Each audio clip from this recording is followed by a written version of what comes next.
I'm here with Michael Wokorach, the famous rugby captain for the Ugandan Cranes. Yeah, the Ugandan Sevens team. The Ugandan Sevens team. So, Michael, what is your role in the team? My role basically is just to see that I help all the players in their right mind to play the game, and try and liaise with management to make sure that the players are well off and everything they need is provided for them. So that they feel confident when they get out on the pitch, they're not worrying about, oh, I haven't got this, or I haven't got that. And my main role probably on the pitch is just to lead the players and see that we can go out and win all games, and also ensure that all players are disciplined on the pitch and not costing the team any yellow cards or red cards. And to see that definitely we win the game because I have to lead as an example on the pitch.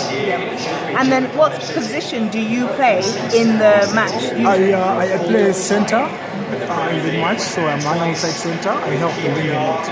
Okay. So you don't get involved in the dirty work, I've been told? Yes, I do, but it depends on what kind of dirty work you're meaning. But I do get involved.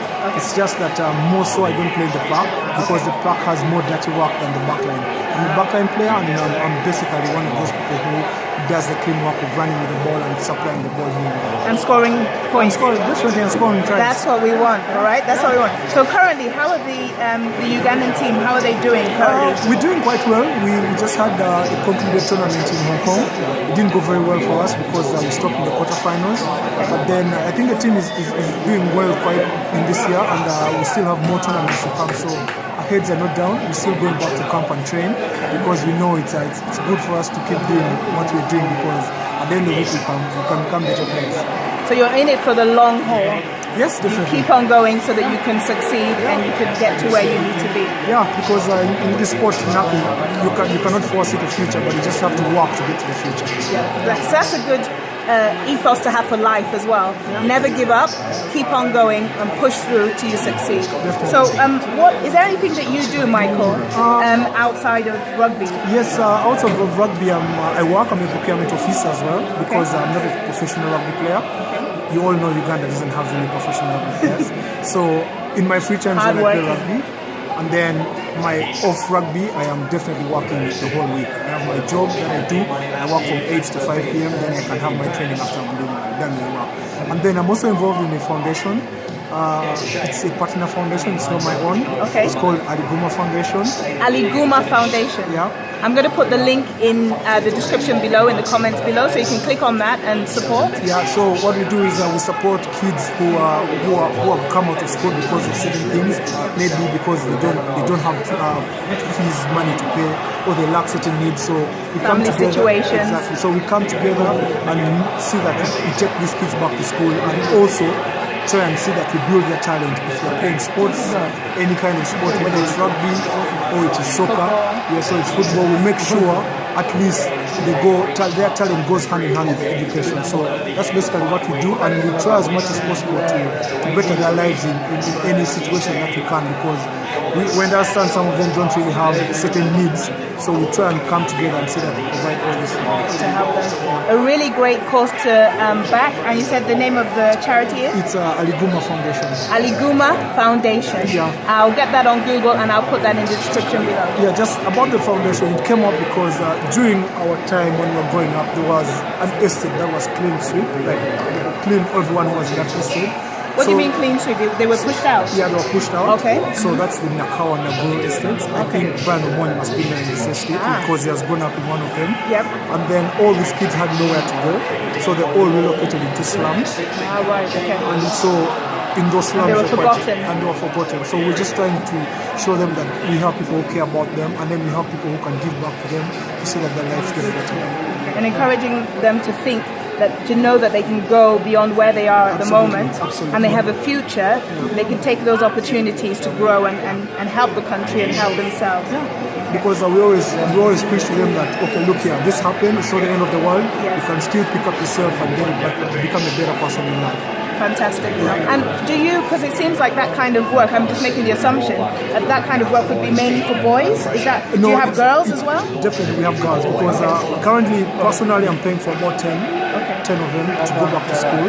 So I'm making sure that my main focus is in seeing that they finish school at a certain level. So if it is primary level, I make sure at least they're done with primary level. So right now I'm paying for 10 pupils to finish P7 exams. Okay, so that's primary 7. Yeah, that's primary 7. So that we can see what next after. Yes. But not them dropping out before they finish that level of education, because it's very important for them. Yes, to get that foundation. Exactly. So that's the kind of thing we're doing. And personally, I am not the founder of the foundation, but I am a partner who's trying to help the foundation and help the kids. Okay. And how can people help the foundation, like an individual, like myself? How can they get involved? Someone watching here now on YouTube, how can they get involved? The foundation has a website. It's www.algumafoundation.com. Okay. And then you can find them on Facebook as well. Okay. It's still Aliguma Foundation. Aliguma Yeah. Foundation. Okay. Yes, Aliguma Foundation. So there's a lot that we're doing there. So it's ALIGUMA Foundation. Aliguma Foundation. Michael Wokorach. Michael Wokorach. We're laughing because I thought his name was something totally different. I won't say what I thought it was. But now that I know who he is, Michael Wokorach is doing a great job out there encouraging young people to succeed in their education, to help them in the future, in their future lives. But they don't just do that. They also take them and coach them on how to play rugby yes, and sports. We normally have Saturday clinics that we do, rugby clinics. So we coach the age grade rugby from the grassroots. That's tag rugby, to make sure that they go into the whole contact rugby.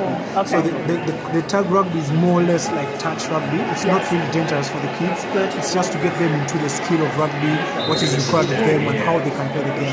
So it's about just advancing from level to level, and then they graduate into the whole contact. Fantastic. And it's also about their mindset as well, isn't it? Yes. So teaching them about discipline, about teamwork, about communication, and all those life skills that they can pass on to other children and use themselves even when they're not playing rugby. Yes. So a really good cause, and hopefully you'll be able to go on to the link below and support what Michael Wokorach is doing. And thank you very much for being here as well and chilling out with us, hanging out with us. I'm still here chilling. Yeah. You're still here chilling? We're going to have some dinner together. That should be quite nice. But support the work that he's helping out with, and also support the young girls and boys out there to be able to further their education. Number one, because sometimes it might be that they don't have funds or they're in a really rough situation, they can't do that for themselves. So thank you very much, Michael. Lovely meeting you. And when's your next game? Right now we're off season. Okay. We're just trying to get these knocks off and try and look good and get back our shape together. But the season will be coming out in June. We have a game against Kenya on the 22nd of June. It will be in Kisumu, it's in Kenya, and we'll have the return leg in July in Uganda. So looking forward to that, and probably we'll look forward to see more fans coming to support the game. Fantastic. Bye from Michael and bye from me, Elizabeth. Bye.